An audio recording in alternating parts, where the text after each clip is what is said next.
Like every vlog I think I've made, I think I've done like 3 or 4 takes as to what the hell I'm gonna say. You'd think at this point that I would be able to write some kind of script, but it's a vlog, so who writes a script for a vlog? Not me. The first couple of drafts of this video were wanting to talk about like 2019 and how everything, like step by step, month by month, how everything happened. But you know, I didn't feel that was that interesting. So I was looking through my pictures on my phone and just kind of wanted to sum up what 2019 was for me in pure Brian fashion. So I guess let's consider this an out with it. 2019 end of the year edition. 2019 was a hell of a year. And I can say that every year. I'm probably sure I've said that with a different date in the past. That 20 blank was a hell of a year. But I think the fact that they continually be like hells of a year, for lack of a better term, is a good thing. Every year should be better than the last. Should keep learning more than the last. You know, it should learn more about yourself. And I think 2019, I learned a lot about myself. You know, starting in January, we bought our first house. And that showed me, you know, tangibly that I did good by myself and by my family this year. You know, say what you want about millennials and buying houses and, you know, avocado toast and on all that, but you know, there's from the process to just being able to find and envision what the place that you're going to live in and settling into that and making it your own. And I've always done that with design. But to do it with something tangible, to be able to go through and hire a firm, to be like, you know, to be privileged enough to hire a firm, to be like, hey, you guys do this for us because we know we're not good at it. Admission that we won't be able to do a great job at this, not because we think we're bad, it's because we're not experts at it and we want experts to work on it. To like, hey, I want to learn everything about how to run a house. You know, I want to install the security system. I want to change every switch to be a smart switch, which I did. You know, I want to be the handy guy like my dad before me. Not going to be building an addition on this house or anything, but you know, the fact that I had worked with my dad so much as a kid, and even with my mom when she would be gardening, I did gardening last week for like the first time on something that's mine. There's this feeling I can't describe of achievement and just like, yeah, I did right by my family. And that's not really something I had been able to really feel until you kind of sign the papers like, yeah, this is your house now. Yeah, sure. You know, we have a mortgage and all of that. And, you know, we invested a lot in this house this year to make sure it's the house that we want to stay in for the next decade plus. You know, but I feel in my heart it was a good decision. In February, I got my eyes redone. I wanted to fix a lot of things about myself, and not because it was vain, it's just things that I felt like I could take action. I think after I got the house, it was like, I can do so many things now. If I just, one, do the research, and two, just call somebody and act on it. Be convinced otherwise. Be pulled out of my own brain. Actually, that happened with 2 things. The first thing was the LASIK that I got, and it was because of a vlogger that Jen watched named Jen M, and her video about how she went through laser surgery, through LASIK for her eyes, and seeing that it wasn't really that bad of a recovery stage, that I decided to go through with it. And I had a lot of support from both Jen and her And her brother, my brother-in-law, who was able to drive me there and back. We went to the exact same doctor that Jen Inman had done, and Dr. Feinerman was absolutely amazing. And I've been pretty happy ever since, considering I can wake up in the morning, look over to my left, and see the trees clearly outside my window. It's the small things, like not having to clean my glasses if they fog up, or just being able to open your eyes and see clearly, that I hadn't been able to experience since the second grade. I finally opened my mouth about antidepressants, and I had a video about this before I actually started on them. I told my doctor that I wanted to take the time to fix myself, and not just my physical health, but my mental health. And it was the first time I had really told anybody outside of my own family and my therapist that I felt like something was wrong. And I realized that there were a lot of people that kind of went through this, that go through this on a daily basis, that have their own medications, and that's not a bad thing. There's a stigma around that mental health bit that I've now like joined in on, that being against that stigma, that you do what you need to do to feel comfortable in your own shoes, to feel comfortable in your own body. And that was as much of the house, if not more, life-changing. I feel like that was the foundation I had to be able to make the decisions that I would go on to make later in the year. 2019 seemed like a very short year, but it also seemed really long, because for the first 4 or 5 months, we were furnitureless.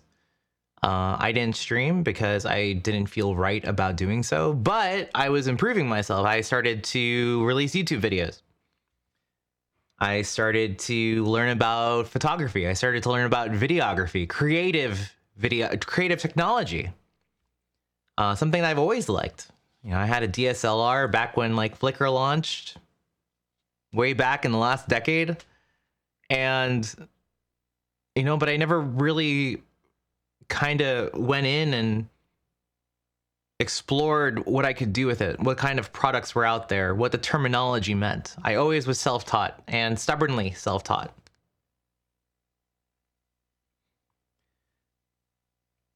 But watching people like DSLR Shooter and Gerald Undone and people like that really gave me a base and something to play with. Legos. I would call it Legos, like building my own rig for the first time, being able to carry that out, being able to use technologies like NDI to later create like this 4-way streaming LAN party that we had when we invited 2 of our best friends over to stay with us in July before our housewarming party. I've always really thrived on that type of learning, being able to experiment. My whole life is sort of like a trial and error experiment, where I'm just wanting to learn how to get something to work, because trying to get something to work is the basic challenge. Whether it's streaming, whether it's programming, whether it's design, whether it's like trying to get something out of my head and putting it onto paper. Something like this, getting my lighting right. As you can see, my lighting has changed from other videos. Being able to make things my own, that's always been a challenge for me. And I love it. I thrive off of that stuff. That's a healthy thing to thrive off of, rather than some of the anxiety and the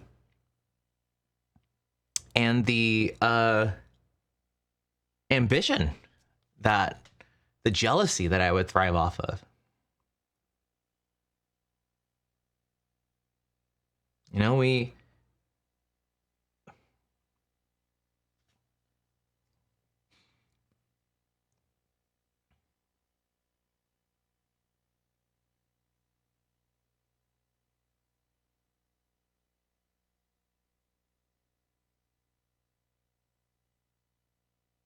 Everything everything started to come together in May, and that's when I started on the fluoxetine, and I just started slowly moving towards figuring out how all of this would work. And I got another amazing chance to go to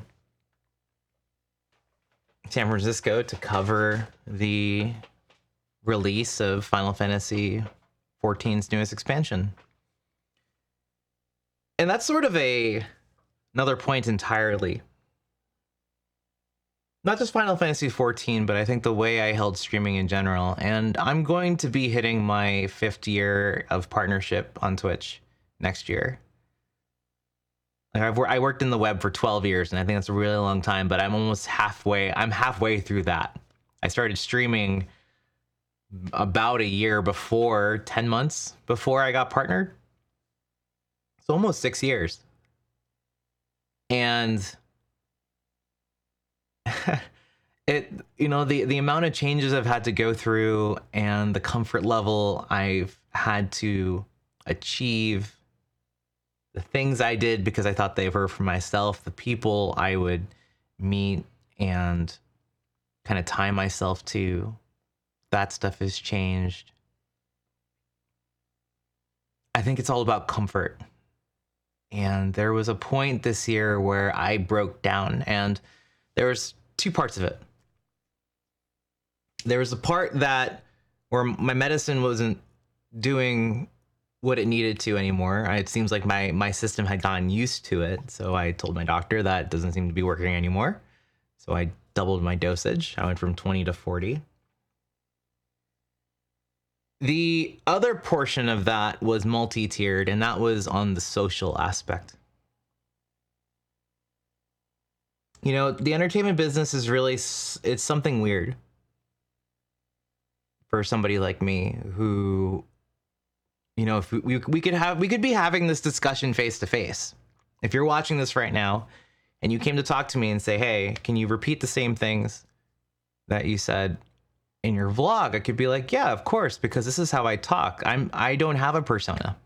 This is my persona. This is me. So, to be in a world where, you have a bunch of people with personas, you have a lot of people that are just not as compatible as you think they were with you. And so many weird ways to communicate with people via text, via voice, via giving each other money, like through subs and things like that. Like, just we're all in our little tribes, right? And so I had to become very comfortable in my own tribe and not be afraid of getting rid of people that I felt weren't contributing to that. But in order to do that, I had to make a set of friends that I feel like I could just open myself up to with no pretexts, with no fear. And you feel like you do that every year. You feel like you get better with it. You feel like 36 years into your life that you'd be pretty good at the friend thing. But then you're surprised by people. Even the people that you love most. You're surprised by them at how people can change. How people can be supportive if you let them know how to support you. Jen's been the most supportive she's ever been. And I've met people, like a really good friend of mine. She goes by Spoonie. Another one named Penny. Wonderful, wonderful, very proud, very, very proud trans individual that I absolutely love. And, my now mod team, my staff, my lieutenants, my officers. Heather, Herdy, Erica, Will. That, they try to make me feel comfortable in my shoes. And they push me to stop living in the cycle that I've always lived in. And there was one point in time where I just wasn't feeling like playing FF14, and I felt like I was obligated to, because there was this sense that I needed to. That was what people came to me for. But I felt jealous of other people. And I think that's one of my biggest flaws as well as my greatest strengths, because, you know, if I'm jealous of somebody, I have a point in the sky to go to. I have a point in the sky to aim for. And that's always served me well enough that I never really had to worry about it otherwise. Worry what the bad effects were. But obviously, when you talk about a term like jealousy, of course, envy, things like that, it's not a cardinal sin for nothing, right? I guess, you know, it's not healthy. But there's one thing with knowing it's not healthy and being able to experience that it's not. And I was outed on cast by my staff that I looked like I had a problem, so I needed to voice it. And for the first time, I voiced very frankly my feelings on the kind of the entire everything that troubled me as a broadcaster. I started crying on cast. And that moment kind of solidified a lot of changes. This whole, like, I don't want to waste time giving a shit about things I shouldn't waste my time about. And that's straightforward. Right? It's like when you say it, I'm like, yeah, of course, duh. You wouldn't not do something like that. But, you know, when it comes to people you respect, when it comes to people that you admire and that you love, and to be like kind of led or feel manipulated or feel like you can't do what you want to do because you want to make them happy. You know, I had to do things that I didn't like, that I didn't want to do. You know, change statuses, kick people,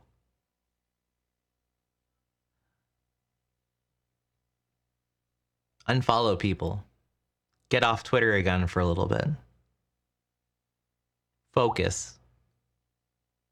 You know, focus on the people who are there. And I say this, I'm pretty sure there's a video in 2016 somewhere where I'm saying, like, focus on the people who are there.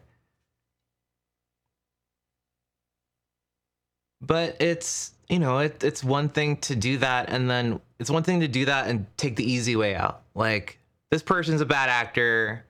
They always needed to go out anyway.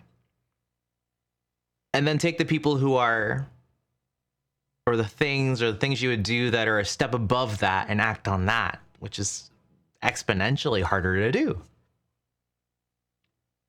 Because, you know, as you move up that list, people have contributed positively, but the balance isn't right. So what do? Do you live with it and hurt yourself? Or do you take the hurt and move on?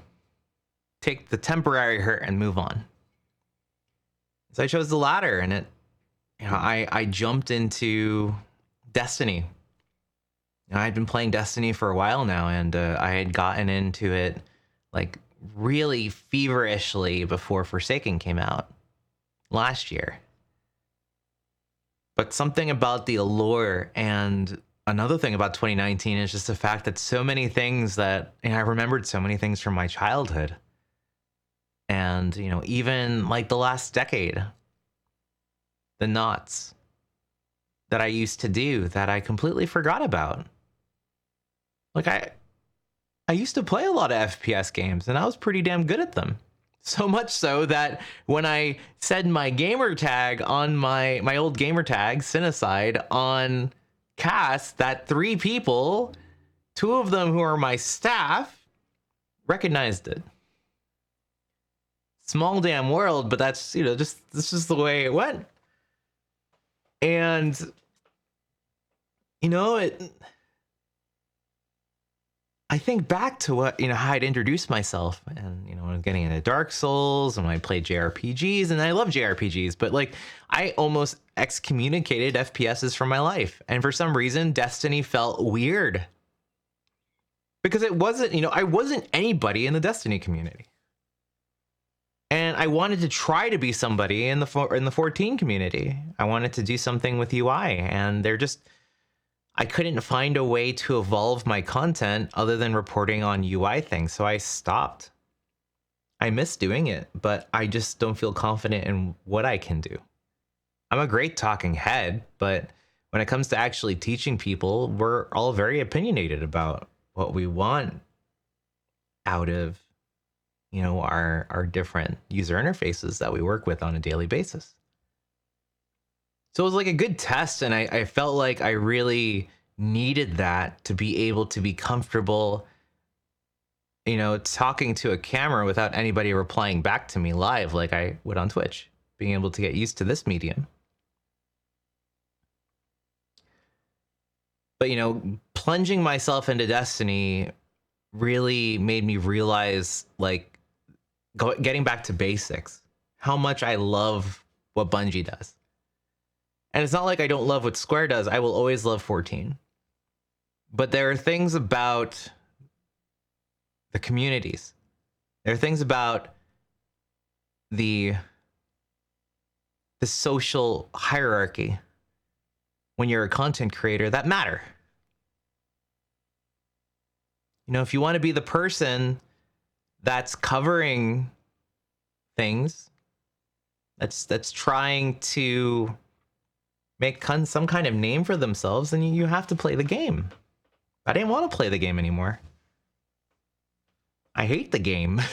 I hate that game of social chess, because I feel like I'm acting, and I hate feeling like I'm acting. I'd be a horrible actor because I could only play myself really with a couple of impressions here and there.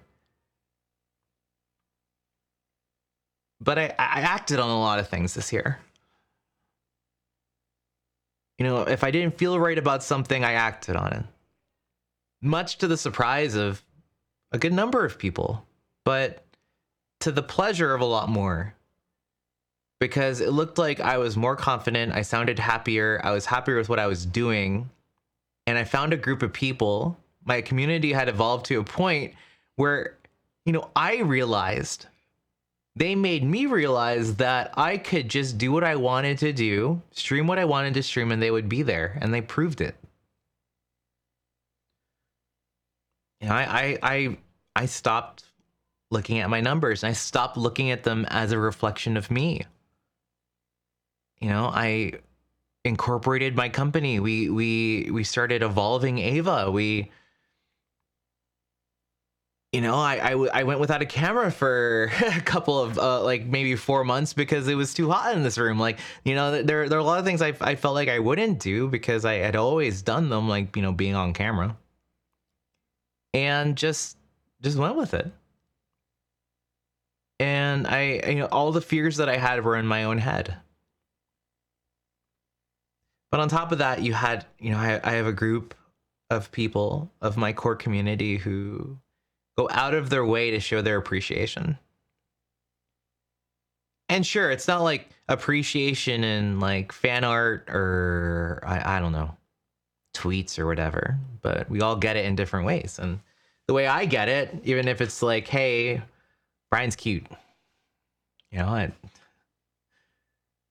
saying that, just kind of, it puts a smile on my face, because sometimes I'm the kind of guy that needs to hear it.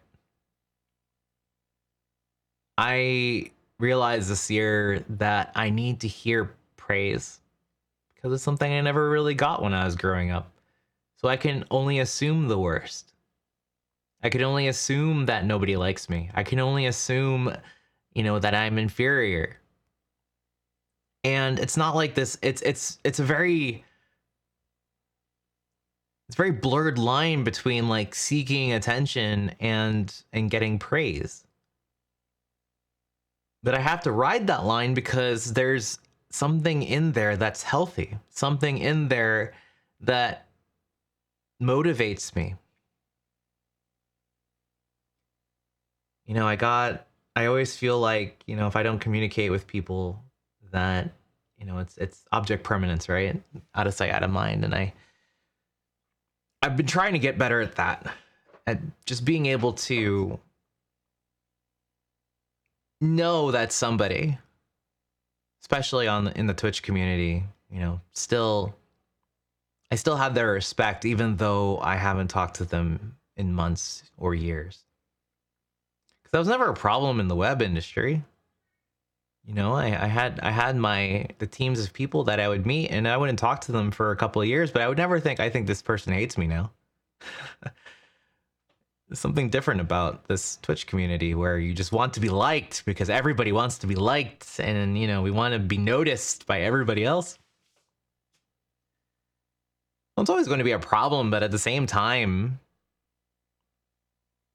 you know, the way you handle it on a daily basis, whether it's healthy or not, you know, is ultimately what, you know, it's ultimately what like contributes to your overall mental state.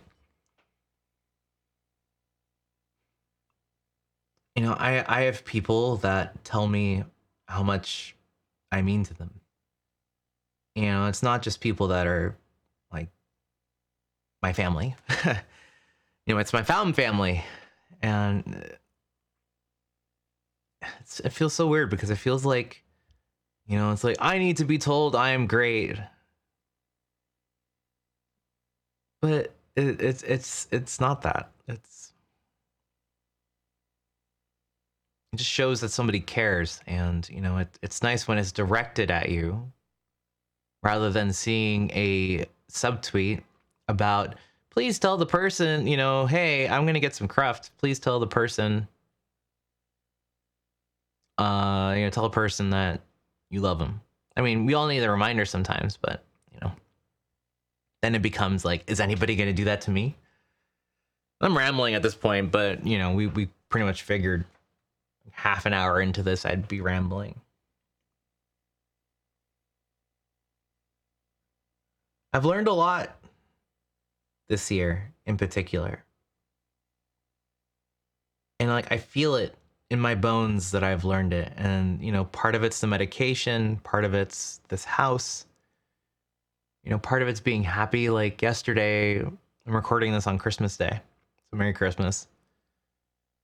You know, my dad gave me an extra long hug yesterday. I had given him a hat that was embroidered. Jen came up with the idea. I'd give him a hat embroidered with the logo I designed for him for his construction company. I think that had something to do with the fact that he felt a little bit more sentimental yesterday. He hugged me for a couple seconds longer. And, you know, just seeing the look on my relatives' faces as they saw my house for the first time, there's a source of pride there. And, you know, I tell my community this, and they're like, we always know, and you've been great. And I blush, but, you know, they're not lying to me about it. They're not sucking up or anything. But, you know, I react a lot to faces. I read into faces a lot. I read into text. And, like, just that feeling is something I'll never forget. You know, I'm going to be 37 next year. And AvalonStar.com is turning 20 years old, and I'm hitting 5 years of partnership on Twitch. The years are going by. And, you know, I don't, like, I'm trying to figure out ways to make Avalon Star as a company work. Avalon Star Inc. work. Maybe streaming isn't the thing, but I don't want to stop doing it. I'm just going to find something else to power it. Shout out to Professor Broman for, you know, saying that a lot, and the Vlogbrothers for saying to have a side gig and things like that, you know? You know, there are a lot of people that I'm thankful for, and that, you know, I am just really, I'm really honored to have as friends.